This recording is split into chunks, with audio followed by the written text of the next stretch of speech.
ঠান্ডা, তুই ল্যাপকাটা গুছানা শেষ নাকি লাকটি বাড়া বর্ডার পার করে দেব? ফাল্গুন মাস চলে যাচ্ছে, তাও তুই এখনো যাসনি, তাও তুই বেহায়ার মতো পড়ে আসু। এই গরম, তুই হাত কাক দেখাস, হাত নামায়া কথা বল। আর আমার নেপকাতানার গুছানার চিন্তা তুক ধরেনি। তুই তো তুই এখন মানুষের শরীরত ঘামাসি চাষ করবে রে। তোর গায়ের গন্ধে মানুষ তো এখন গাড়ি ঘোড়া উঠতেই পারবে না। ওরে আমার সুগন্ধি রে, তোর সময় এলো তো মানুষ তোর ভয়ে জলের ধারে কাছে আসা পারে না। সপ্তাহে একদিন স্নান করা নিজে কি খুব মহান ভাবিস? তোর জন্য দোকানে সাবান বিক্রি করা বন্ধ হয়ে গেছে তোরে। মানুষ স্নান না করে খালি শরীরত বডি স্প্রে লাগায় ঘুরে।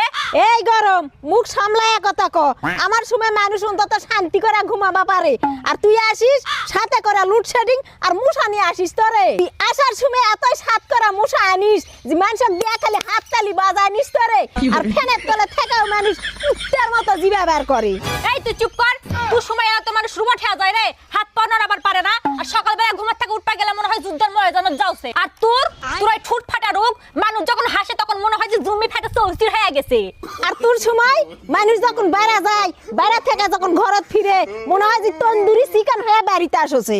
আর রোদত পুরা মানুষের চেহারাতে করে আলকাতরার মতো হয়ে যায়, আর আয়না দেখলে মনে হয় ভূতের মতো। হচ্ছে থাম, তোর সময় তো তুই খালি পিঠা আর খেজুরের রসের দোহাই দিস।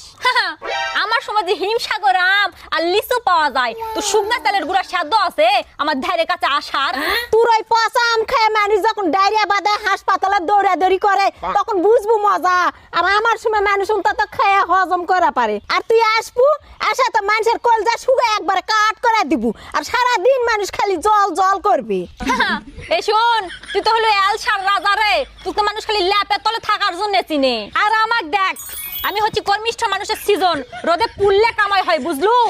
এ কর্মিষ্ঠ না ছাই, তুই তো আসবু খালি মানুষের পকেট ফাঁকা করবে রে। তোর জন্য তো মানুষ এসি আর ফ্যান চালায় ফকির হয়ে যাবে রে, তার থেকে তোর বিদায় হয় ভালো। এই ঠান্ডা শোন, তোর অত কথা শোনার টাইম নাই, বুঝছু?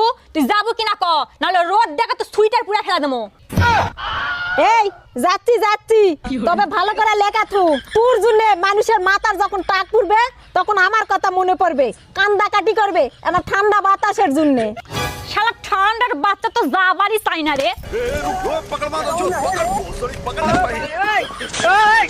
শালা ঠান্ডার বাচ্চা। আর বন্ধুরা দেখলেন তো, শালা ঠান্ডা আমার বদনাম করতে করতে গেল। আপনারাই বলেন, ঠান্ডা ভালো না গরম ভালো? অবশ্যই কমেন্টে জানাবেন।